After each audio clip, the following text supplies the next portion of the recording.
All right, if you are a parent, grandparent, or even about to be, this is a very important conversation for you to be a part of. I have with my nutrition expert, wellness coach, Sascha Kalivoda, and we're talking all about children's health and how to create the optimal environment conditions where you can help your child thrive. And unfortunately, we live in a world where that's just not the case. No. I mean, you look at the stats, you look at kind of the state of the average household and what parents have to deal with these days, whether it's, I mean, you were listing some of the things, whether it's like allergies or immune issues or ADHD. I mean, just the list goes on and on and on and on.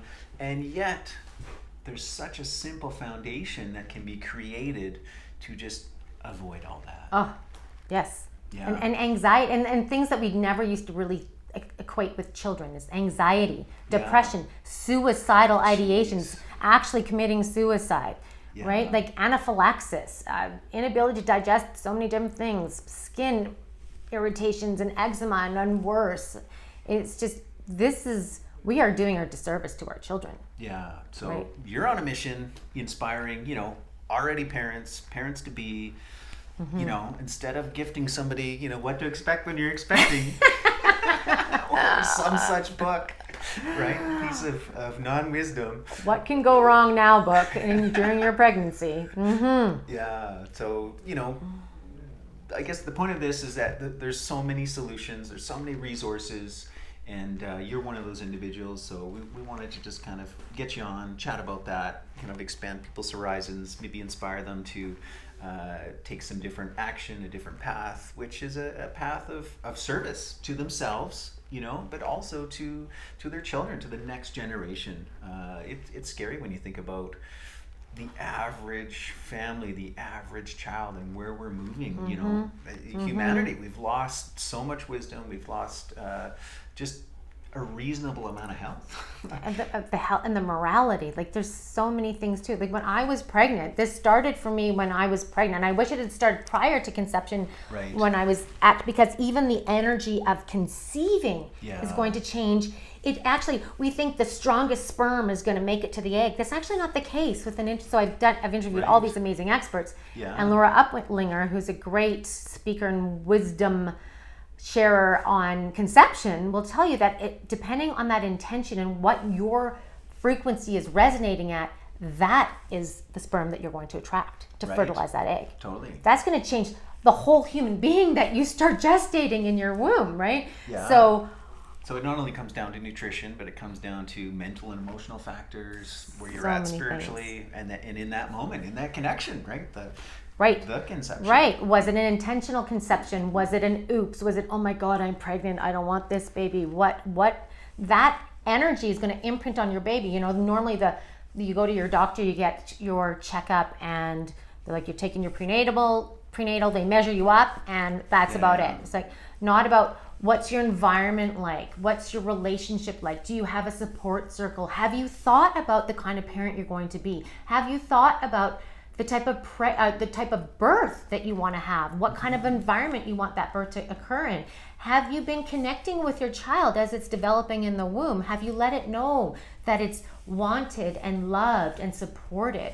Is the partner supporting as well? So there's so many things, and those are those formative periods. So the formative period really starts at conception, right? That's when the responsibility and the awareness and everything needs to start. But I would say even before that, because in a traditional society, you would be making sure, they probably wouldn't have had to really detox once upon a time, right? They're just living in the bush, living in the wild, and it's just very clean, and they're already connected to nature and everything, but they're building the stores, they're building the body. Here, there's a time to detox, there's a time to build. So even that, is with intention to create the healthiest, most robust, well-adjusted being that you can.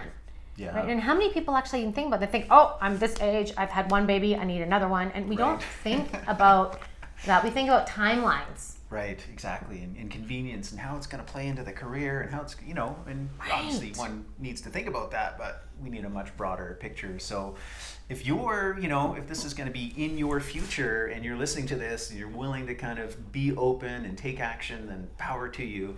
I also want to include the folks that might be watching that go like, actually that was me. It was a bit of an oops, or we didn't do all this Right. preparation. Okay. I've already got a baby out. Can you give us any reassurance? Valid, 100%, 100%, because it's never too late, right? The earlier, there's ideal, and we're never going to get it perfect. And it's not about perfection. Yeah. It's not about judgment. It's not about regret. We all did the best that we could with what we had and what we knew at the time. Yeah. However, there's always opportunity. And the thing is so I created a program many years ago called Your Conscious Pregnancy and Parenting Guide. Mm-hmm. And one of my biggest fans and students was a grandmother. She was already a grandmother. Right. And she just thought it was mind-blowing. Like, I recently did an interview, I think it was last year, on the whole conception, energy around conception and everything. And to this day, my son is 13 now. That still fascinates me because it gives you insight. Right. So it gives you insight and understanding. So no matter where you are at your parenting journey, really until you let your kids go and then they're on their own kind of thing, there's always opportunities for growth and repair and healing and nurturing. So it could be through the food, it could be through acknowledgement and awareness, it could be through making different choices that very day, whether you're on the medical route or even in the education, how you're seeing or your kids being educated or programmed in the schools these days, let's be honest. Yeah. Depend, like, what your views around what you're going to put past this skin barrier, you know, your touch, your connection, your emotional connection with your child. Do you love them? Do they know? Like, that's what a lot of kids, do they actually know that their parents love them? Do they feel them? So you've had your baby, for example, and you still have a child. Are you looking to get that baby breastfed after 6 months, and then you're going to start putting them on solids, and then you're going to rush this because this is what they've told you that you need to do? Or are you going to listen to your baby's cues? Are you going to feed them when they need to be fed? Because let me tell you, breastfeeding is a lot more than simply providing milk to your baby. Yeah. It's connection, it's heart space. We've got this field that we share. Yeah. It's calming them, it's bringing them down, it's connecting them and grounding them. There's eye-to-eye contact, it's bonding. Yeah. A bonded child is a healthy, well-adjusted human, and the goal for me is to create and support and inspire parents to raise healthy, well-adjusted humans. Like, we don't have kids to make life easy. No. It doesn't mean it's easy, and it doesn't mean it's convenient. Yeah. But it takes effort, and you'll never ever regret that effort. And I really think our children are waiting for us. They're waiting for us to step up because we have to advocate for them until they can advocate for themselves. For sure. And we want to have created a life, an environment where they're advocating for themselves in a way. Right. And where they feel rooted in themselves, where they feel right in the world. How many people right now are still wearing masks right now? Yeah. Because they were already wearing a mask, Right. but you couldn't see it. Yeah. But now they have relief. Right. Because they get to hide. Yeah. They actually get to hide, and it's okay and it's accepted. Yeah. Because they don't feel right in this world. Yeah. Right. There's an interesting study by Stan Groff, I think it is, and he studied the 100 most dangerous criminals in the world, and they were all unwanted babies. Really? 100%. Wow. So it doesn't mean you're an unwanted baby. It doesn't mean that, oh my God, I had this accident and I had this. It doesn't mean that you're going to create a criminal, but you can reverse that energy, right, by letting, even while, if you're still pregnant, that baby was wanted and loved, and, you know, this is what we have, and it wasn't the best conditions, but that's okay because we want to survive, we want to thrive. Like Zach Bush always talks about, you know, there's that drive to live and survive and thrive. There's just so many things in the way right now, but there's so many things we can do at every single stage, right? It's just, I believe in the power of the body and the mind and the spirit, and to overcome, but it takes effort. You know, sure. And Yeah. most people, you know, they're not down this terrible road and say, oh my God, there's no point of no return. But there are some people, they've had it pretty rough. Like, we're the trajectory that we're going in right now is what's concerning me. For sure. Yeah. When you talk about, you know, it takes effort.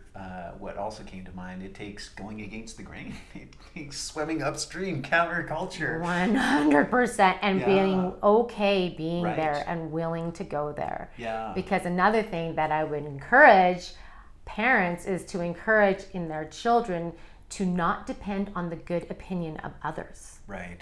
Yeah. Right? Yeah. Because going with the flow can be very helpful in certain parts of your life. Yeah. But in general, you know, going with the masses has not led to progress. No, and we can absolutely see when it comes to health that going with the masses is not the way to go, right? It's not the way to go. Started this conversation in terms of the absolute increase in childhood illnesses and diseases that kids should not be dealing with X, Y, and Z, but here we are. Here's Well, where we're and at. look at this huge children's hospital here. I think it's probably pretty much at capacity all the time. Yeah. There's kids that live there. Right. And there's certain things, every once in a while, there's going to be a congenital issue, for sure. There's going to be some things that we need those facilities for. For sure. But And accidents happen. accidents happen, exactly. But we shouldn't have to hover around the hospital in case there's an anaphylactic shock or reaction, not shock, but reaction to something. Or, you're just going there for every little ill without having the wisdom in your own home. And that's what I recommend too, is be your own doctor as much as you can. Homeopathy, herbs, real food. All these things go such a long way, and they'll save you so much grief in the end. Because I couldn't imagine anything more stressful than having a sickly child. Oh gosh, yeah. I mean, just being a parent alone is stressful. Right, enough, right? exactly, And challenging. exactly. And then you add these complications Yes, on it. So yes. Yeah. I feel that in my being when I think of people going through all these hardships with their children. I'm so thankful that I've decided to take a different path. And not that it's not obvious for everyone going out there. And this isn't about guilt or shaming or judgment. It's just that our results are clearly showing that there are better choices that need to be made. Totally. So it brings me to a question I was going to ask. How much do you kind of look back and rely on, cultural wisdom of how to child raise versus, obviously I think for me it's always that balance between, traditional cultures, they had a reason, there was an intelligence, there was a wisdom, even the idea of diet, preparing to conceive, and then through that gestation and then birth and postpartum, they were very intentional about that. They also didn't know everything, didn't have it perfect, so there's always that space for modern insight, research, adapting things to our time, like you said, in terms of toxicity and that. Right, absolutely. So I think I really love the idea of the way forward is to go back in many ways. Right. When you look at some of the basic things that were like Jean Liedloff's book, right, the continuum concept, right. and that was the birth of attachment parenting, really bringing that to Western societies and understanding, keep your child close, extended breastfeeding, respond to their needs. That's what they're there for. They're completely dependent on us to teach an infant to cry it out at a few months old. That is, I think if you were to feel into your heart and without the advice of any other people around you, I don't think you would think that's a good idea. For sure, yeah. We've kind of adopted it through certain conventions, and you can quite clearly see it. It goes against instinct, right? It does go against instinct, and that's why I'm so shocked is how many people are willing to ignore, I think, that instinct, because it's more convenient to ignore it. But I think the earlier efforts are going to lead to great gains in the long run, right? You're gonna raise a different quality person, and I really think in one generation we can change what's happening on this planet simply by focusing on ourselves and what we do in our own homes. It starts with each and every one of us. So going back to your question about modern life, there are things to consider, because we have to look at the education system.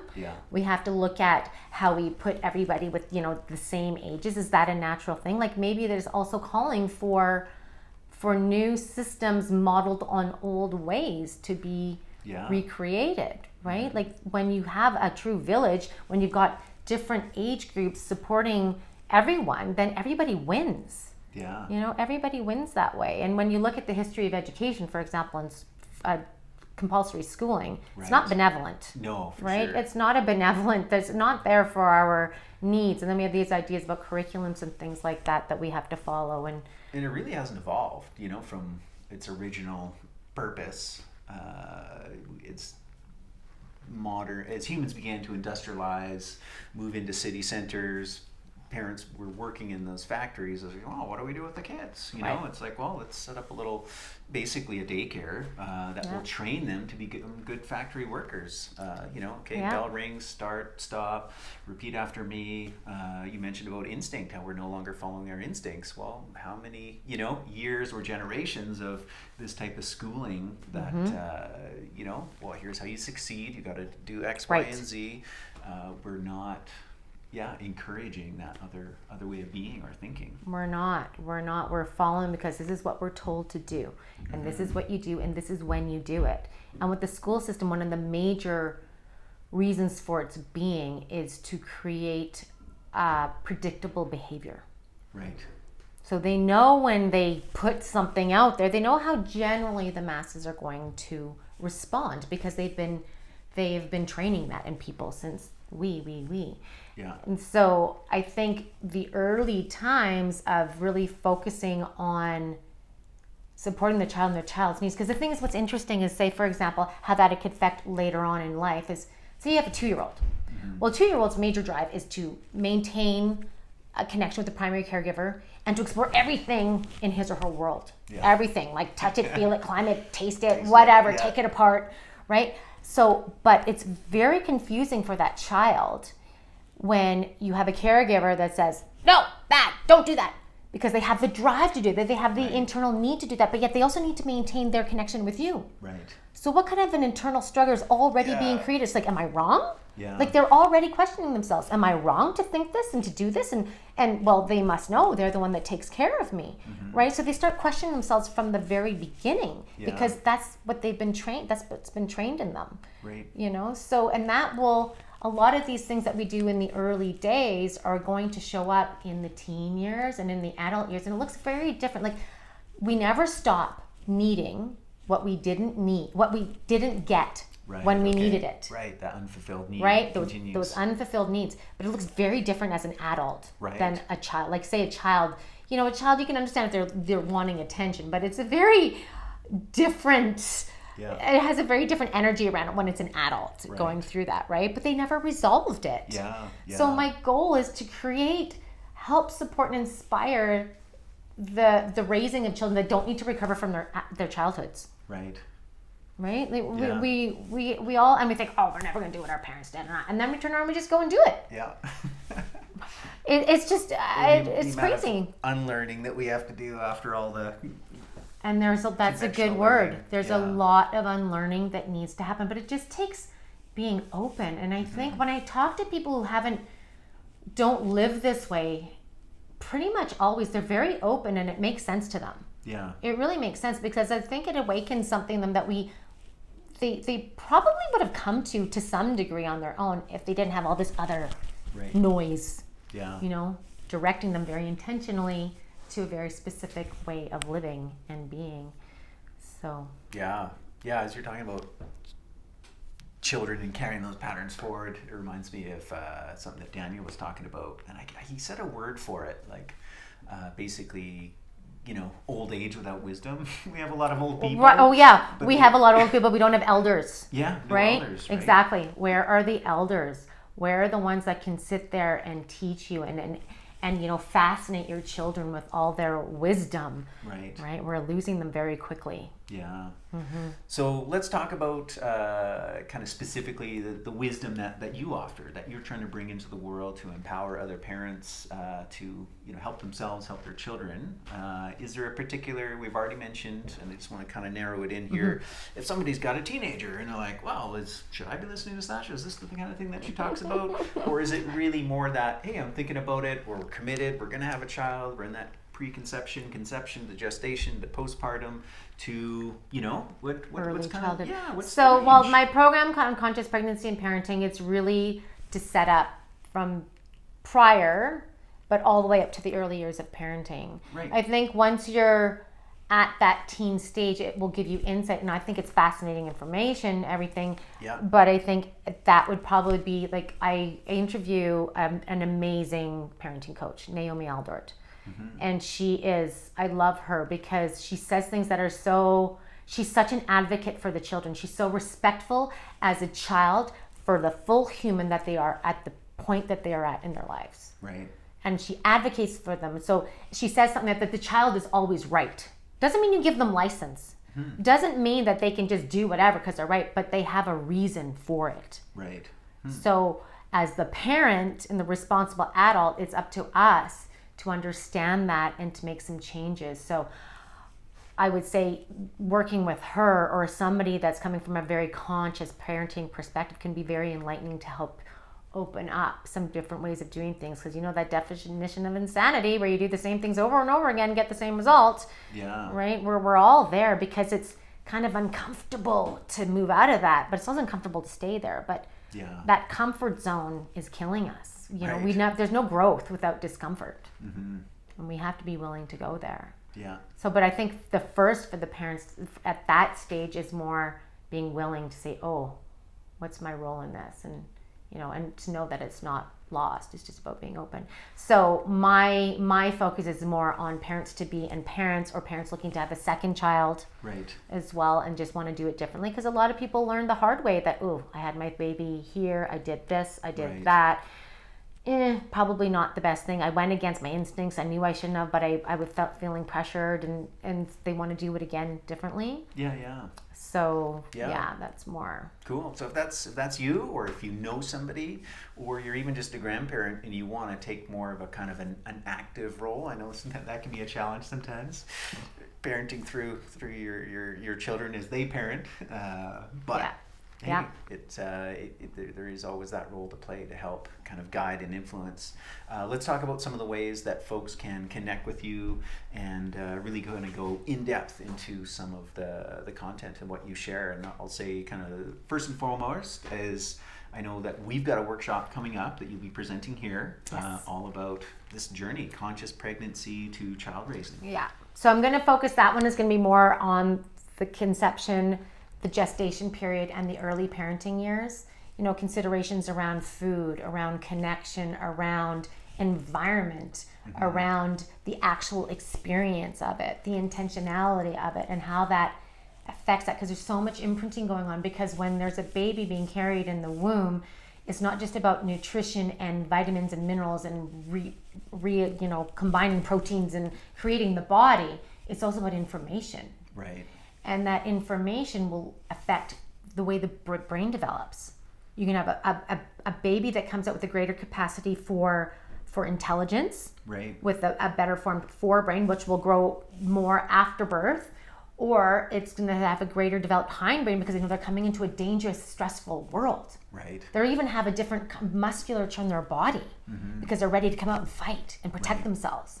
Yeah. Right? Or do you want a baby coming and knowing? So those are the things I'm going to touch on, is that experience, that energy, the intention, the food, the and also just some tips around how do you treat things like homeopathy. What a gift for a parent. What a gift. Homeopathy has been amazing. My son was prone to croup, for example. He would get croup, people go on antibiotics, they ended up in the hospital. Never once did I go to the hospital. I got 3 remedies, started cycling through number 1, then you go to 2, 3. Sometimes you wouldn't even get to 3. A little bit of cold air in the lungs, a little bit of homeopathy, taken care of. No problem. Cool. Right? It's very empowering too, to know that you have the capacity to take care of almost anything, really. I mean, of course, we have the experts in other fields if we need them, but there's so much more that we can be doing. And it's also to encourage anybody who attends, whether you're going to have a baby or whether you're already a parent, to just take it all back, right? Take it back and take back your children, take back your parenting. We outsource everything from food production to education to caregiving. We outsource it all. But don't you want to be the main influence on your child? Like, don't you want to impose not impose, but share your values on your children? Don't you want to be the main? Like, that for me, it's just, my son has never been to school. He's 13. I'm so glad. I don't have to undo any of this stuff. I don't have to fight the system. So, and a lot of people don't see anything wrong with the system, but I think if you were to look a little deeper, you might find a few things that could be improved a little bit here and there. a little bit. So what would you say to somebody that's like, I think I do a decent job. I would consider myself a conscious parent. Like I come and I shop at the light cellar, that type of thing. Like, what would you say to someone like that, that they can, there's still more to learn, there's still more to kind of... Always more to learn. I'm still learning, always. I'm no expert. I was so fascinated. Like, this is paradigm shifting. It's paradigm blowing. And so once I started reading one thing, I was just like, this is a major deal. I am bringing a new being into this world, and what I do matters. Yeah. So there's always opportunity to learn, whether you go to learn yourself. I have my program on conscious pregnancy and parenting. It's called your Conscious Pregnancy and Parenting Guide. And it's just a huge collection of all these interviews. And there's a video, there's a film in there. There's a few other resources in there. I'm actually going to be interviewing Sally Fallon at the end of the month. And I'm going to be adding more information into the program. So this is a program that I started when my son was maybe a year old. And then I think it was just before its time. Yeah. But now I feel really called to get this message out there because I'm seeing where our children are going. I mean, I work a couple days at a shop similar to Lightsville, right? Where people are coming in like looking for remedies for their children because their children are stressed out. They're sickly. And we don't need to do that. It's their birthright to have the wisdom and knowledge passed down to them in their own home. Yeah. We met a guy at the weekend. I was away, like I was just telling you, in Lethbridge this weekend, and there was a guy that we connected with last year and saw him again, and he said, thank you so much. I just gave him a couple tips because he's having some lung stuff going on. He's like, oh, thank you so much. I just never got this from my parents. Right. And he's so thankful just for like 2 little tips that I gave him. And he's just so thankful. He writes this big long thing. And it's like, this is their birthright. Yeah. That wisdom is their birthright. So for me, that's why I put the program together. So I know a lot of people won't have the time or the desire to go look up all these different areas around what goes into creating who we are, because how we come into this world, how we're carried in the womb, how we're conceived, creates our self and world views, right? How we see the world, how we see ourselves. Yeah. And we can overcome a lot. I mean, it doesn't mean that you have to have the perfect beginning. We know a lot of people that have done amazing things in this world that serve humanity on amazing levels, and they've had very tough experiences. Right? It's not about being perfect. It's not about having guilt or anything, but why not save a little bit of work? For sure. Why not, just bring health back? When you have a healthy, strong body, it's gonna really contribute to a healthy, strong mind. For sure. Yeah. Okay, so we've got the workshop coming up. Yes. You've mentioned a few times that you're interviewing people. I know you've got a podcast. And my podcast, I have a podcast. It's at sovereigncollective.org. Yeah. It's on YouTube and BitChute and on iTunes and a few of the other all the kind of main platforms. So it's kind of a controversial podcast on all sorts of different things, but there are some other very relevant interviews on there with regards to parenting and just the system in general. Yeah. Okay, cool. So we'll post all those kind of those links down below so you can kind of follow along. Hopefully you've heard the call, you're inspired, you want to kind of get to know Sascha more and learn some of the wisdom that she's sharing to help you on your journey of conscious parenting. Any last kind of thoughts, comments? Well, it's going to be fun. I'm going to bring some samples. I'll give you some recipes, and it's just going to be fun. You're not going to regret putting time into your children and considering the parent that you want to be, or the parent that you already are, and what you believe is necessary in raising your child or children. You'll never regret just being open and considering that. And our children are really waiting for us to step up because we need to advocate for them. We need to stop worrying about what everybody else is going to think and put our children first. Our children need us. The time is now.